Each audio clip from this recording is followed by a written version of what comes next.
Hello everyone. इस question के अंदर जो है आपको आंसर देना है ट्रू या फॉल्स में। ये 1 मार्कर का क्वेश्चन है। राइट। इस क्वेश्चन के अंदर आपके पास क्या स्पेसिफाई कर रखा है कि कपल दे रखा है जिसकी वैल्यू है 1 2 3।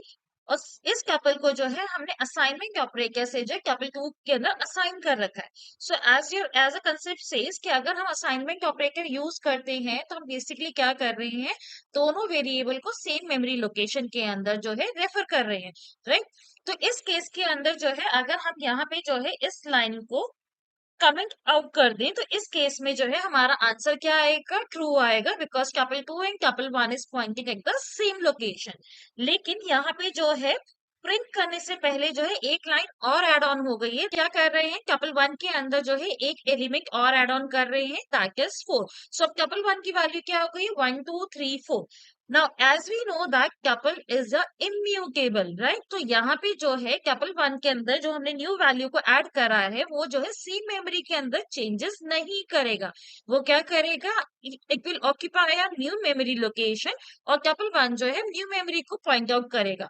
पर कपल टू जो है वो प्रीवियस वैल्यू को ही पॉइंट कर रहा था। तो अब जब प्रिंट स्टेटमेंट हम लिख रहे हैं tuple one is equal to tuple two, तो इस केस में वैल्यू हमारी क्या होगी, फॉल्स होगी।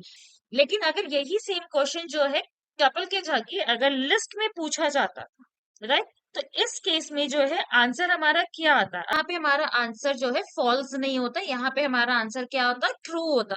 द रीजन इज दैट कि लिस्ट हमारा क्या होता है, म्यूटेबल होता है। दैट मीन्स जब हम कपल वन के अंदर हम 4 को ऐड ऑन कर रहे हैं, ठीक है, तो 4 एलिमेंट जो हमारा ऐड होगा कपल लिस्ट के अंदर वो सेम मेमोरी लोकेशन के अंदर चेंजेस करेगा। तो कपल वन भी सेम मेमोरी लोकेशन में ही चेंजेस कर रहा है जहां पे कपल टू ऑलरेडी रेफर कर रहा था।